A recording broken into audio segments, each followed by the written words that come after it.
I only expect three things from a firm in the market. One, association with it is strictly voluntary.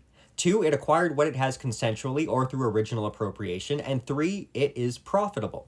You'll notice the government is never any of these things.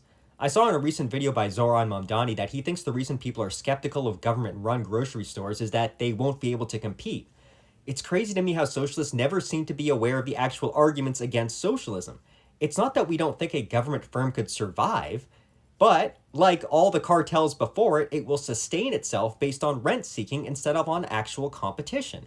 The real difference between the public store and the private one is the difference between the entrepreneur and the bureaucrat. An entrepreneur has to acquire capital by taking on real risk, either by savings or by taking on debt. That means they're making a bet on future demand. They can be wrong, and if they're wrong, they lose money and eventually go out of business. That's how resources get reallocated to people who are better at serving consumers. Even a non-profit private grocery store in the market still has to pass that test. It still has to acquire capital voluntarily. It still has to respond to prices, and it still has to break even or it disappears. That's discipline.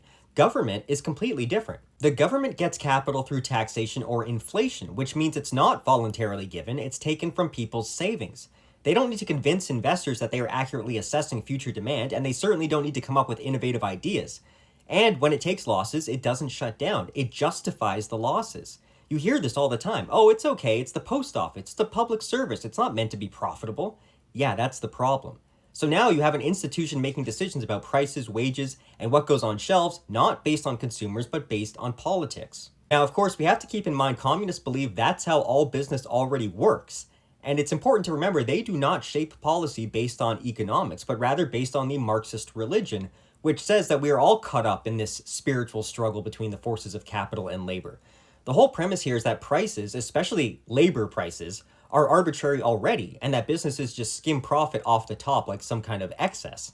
But profit is not an excess. This is exactly what Ludwig von Mises explained. Profit is a signal. It tells entrepreneurs where value is being created. It's the whole point of exchange.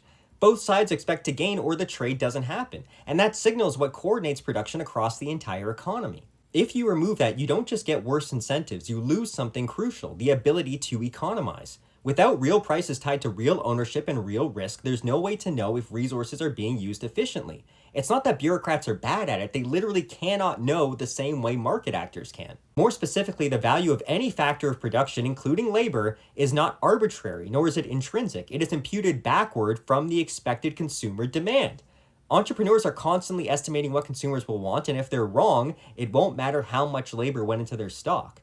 Labor isn't value, nor is it profit. Profit comes from correctly allocating resources under uncertainty. And that connects directly to Hayek's knowledge problem.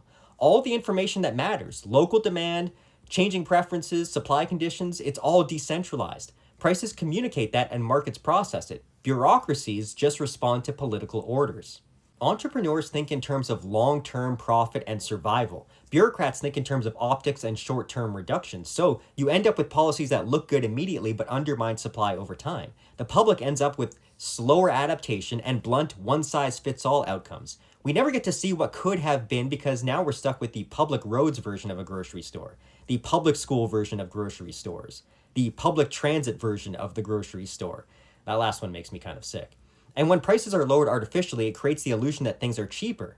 Not only will this increase demand, but nothing is done to increase supply, which is why socialists end up with shortages and political rationing, or with the government forcing producers upstream. And once these kinds of institutions are created, they take on a life of their own. They build constituencies, political alliances, and narratives around their necessity. They start to frame themselves as essential public services so that any attempt to cut them later is treated as harmful or even immoral. What began as a supposed solution to a problem becomes something that must be preserved regardless of whether it actually works. So when the system fails, and it will, the bureaucrats will face the choice that Ludwig von Mises described. Either you abandon the policy or you expand control. You start interfering with suppliers and then producers and then upstream industries. Because the original distortion has to be compensated for somewhere. So unless Mamdani is going to start transportation companies and then farms and then also factories where the food is made, he will quickly find that trying to force low prices doesn't help with scarcity. It actually makes it worse.